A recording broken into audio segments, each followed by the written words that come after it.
Bismillahirrahmanirrahim. Sebelumnya, Assalamualaikum warahmatullahi wabarakatuh. Perkenalkan, nama saya Ahmad Dhani Axel dengan NIM B11A19320, angkatan 019, Prodi S1 Farmasi, Universitas Megarizky Makassar. Perlu dijelaskan bahwa tujuan saya dalam pembuatan video kali ini yaitu untuk menuntaskan tugas dari kimia fisika, yaitu dengan dosen pembimbing Ibu Nur Hikmah Waludin. Nah, adapun materi yang akan saya bawakan pada presentasi kali ini yaitu yang pertama materi dan energi, yang kedua sistem periodik unsur, yang ketiga ikatan ion, yang keempat ikatan kovalen, yang kelima ikatan logam dan hidrogen, yang terakhir yaitu ikatan van der Waals. Selanjutnya saya akan membahas tentang poin yang pertama yaitu materi dan energi, di mana secara umum materi ini adalah sesuatu yang memiliki massa dan menempati volume. Adapun beberapa bentuk dari materi itu sendiri, yang pertama adalah bentuk padat, bentuk cair, dan bentuk gas. Yang kemudian adalah sifat dari materi. Yang pertama itu berdasarkan fisika. Sifat fisikanya yaitu materi dibagi menjadi dua, yaitu materi ekstensif dan intensif. Yang kedua itu materi berdasarkan sifat kimianya. Yang berikutnya itu adalah energi. Energi di sini adalah sebuah kemampuan untuk melakukan suatu usaha, di mana sumber energi ini didapat melalui oksidasi atau pembakaran. Misalnya itu makanan yang masuk ke dalam tubuh itu kemudian difiltrasi oleh tubuh untuk menjadikan sebuah energi agar tubuh bisa beraktivitas. Adapun bentuk-bentuk atau jenis-jenis daripada energi itu tersendiri yaitu biasanya energi potensial, energi kinetik, kemudian energi kimia, dan masih banyak energi yang lain seperti contohnya energi matahari, juga listrik, dan masih banyak yang lain. Yang berikutnya yaitu sistem unsur periodik, di mana dari secara garis besar sistem unsur periodik ini adalah unsur dari kimia yang terbentuk berdasarkan sebuah konfigurasi elektron, kemudian penomoran atom, dan juga kemiripan sifat dan pengulangan sifat kimianya. Adapun sifat-sifat dari sistem unsur periodik yaitu sifat logam, dari atom, dan lain-lain. Poin ketiga atau materi yang ketiga yaitu ikatan ion. Ikatan ion di sini adalah proses serah terima elektron atau proses transaksi elektron yang terjadi akibat adanya atom satu atau atom satu yang melepaskan dan atom yang satu dia menerima, sehingga ada yang menerima dan juga ada yang melepaskan.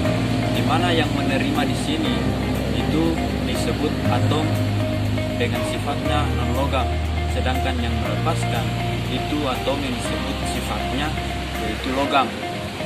Contohnya terdapat pada NaCl, di mana Na di sini bertindak sebagai atom yang melepaskan elektron, karena dalam konfigurasi elektron Na itu elektron valensi daripada Na tadi itu 1, sehingga dia harus melepaskan. Dan kemudian Cl konfigurasi elektron, dan elektron valensi dari Cl ini sendiri itu adalah 7. Untuk mencapai kestabilan antara aturan oktet dan duplet, maka itu harus dia stabil kalau seandainya elektron tersebut elektron valensinya itu mencapai 8, 2, dan 8.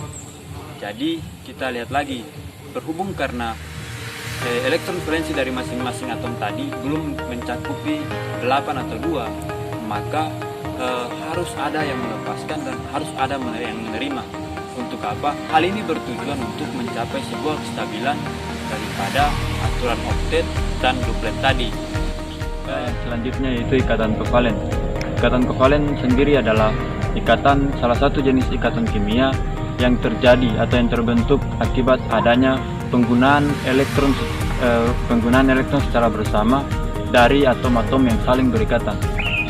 Adapun jenis-jenis daripada ikatan kovalen, yaitu yang pertama ikatan kovalen tunggal, yang kedua ikatan kovalen dua rangkap, yang ketiga ikatan kovalen rangkap 3.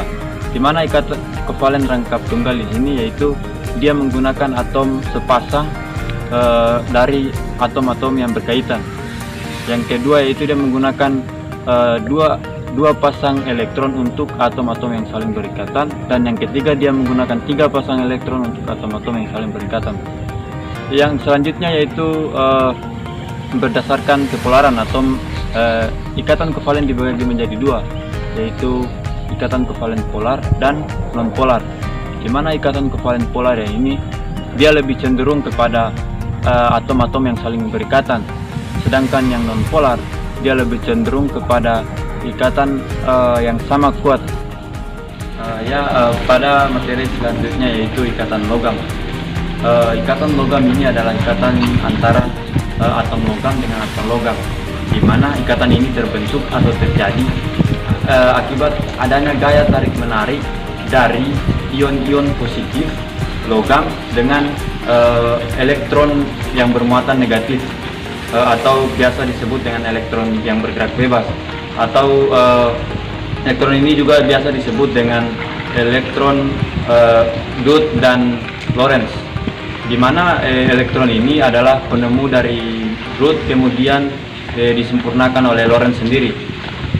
Menurut teori ini, elektron yang bergerak bebas adalah elektron yang bebas mengisi ruang-ruang daripada muatan positif dari atom logam tadi. Yang kemudian adalah sifat daripada atom logam. Sifat dari atom logam yang pertama yaitu dia elastis. Dimana kenapa sehingga bisa elastis? Karena dia selalu dikelilingi oleh atom yang bergerak bebas tadi, atau elektron yang bergerak bebas yang bermuatan negatif tadi, yang kemudian itu menghantar listrik yang baik. Kenapa bisa menghantar listrik yang baik? Karena juga ada muatan negatif dari elektron yang bergerak bebas tadi. Kemudian juga dengan kenapa sehingga dia dapat menghantar panas.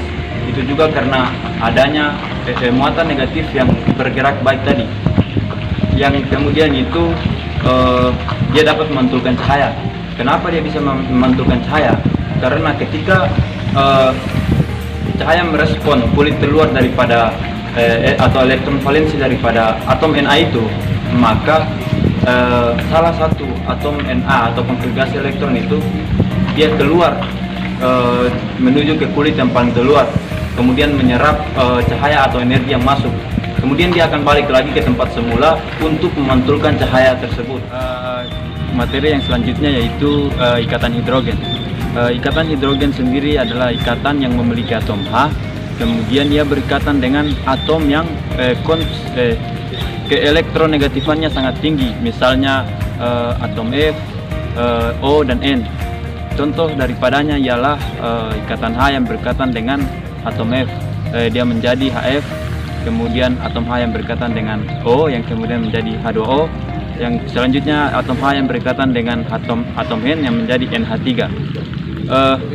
Adapun sifat-sifat daripada ikatan hidrogen itu sendiri yaitu tidak berwarna, tidak berbau, dan mudah terbakar. Yang kemudian yaitu ada beberapa pembagian dari ikatan hidrogen itu sendiri, di mana yang pertama yaitu ikatan hidrogen intramolekuler, di mana ikatan ini yaitu ikatan yang saling berikatan antara satu molekul saja. Kemudian yang intermolekul yaitu yang berikatan dengan dua molekul. Pada poin yang terakhir atau materi yang terakhir yaitu gaya van der Waals, di mana gaya van der Waals secara umum adalah ikatan antar molekul, di mana ikatan ini atau gaya ini cenderung relatif lebih rendah ketimbang ikatan yang dihasilkan oleh elektron valensi lainnya. Adapun macam-macam dari gaya ini, ada 3 macam dari gaya ini. Yang pertama yaitu dipol. yang kedua yaitu dipol sementara, yang ketiga gaya London. Yang pertama dipol permanen. Dipol permanen ini terbentuk karena adanya reaksi antara senyawa polar dengan senyawa polar. Misalnya HCl dengan HCl. Yang kedua Yang kedua yaitu dipol sementara. Dipol sementara di sini adalah reaksi antara senyawa non polar dengan polar, di mana senyawa polar di sini yaitu HCl dan senyawa non polar di sini yaitu H2. Yang terakhir yaitu gaya London.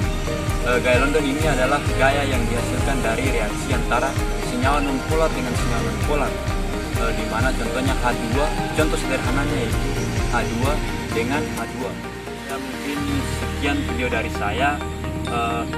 Dapat saya simpulkan bahwasannya ilmu kimia fisika yaitu ilmu yang sangat penting atau ilmu yang mendasar bagi kehidupan.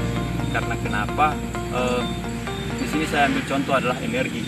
Energi merupakan salah satu faktor penggerak utama bagi manusia atau alam di sekitarnya. Karena adanya energi maka orang bisa beraktivitas. Mungkin itu dari saya. Cukup sekian.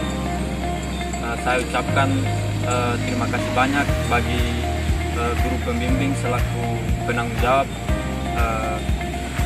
materi kimia fisika, Ibu Nur Hikmah, dan juga saya mengucapkan terima kasih banyak juga kepada oknum yang terlibat dalam pembuatan video ini. Besar harapan saya semoga video ini dapat bermanfaat bagi siapa saja yang menonton atau melihatnya. Lebih dan kurang saya mohon maaf. Wabillahi taufiq wal hidayah. Wassalamualaikum.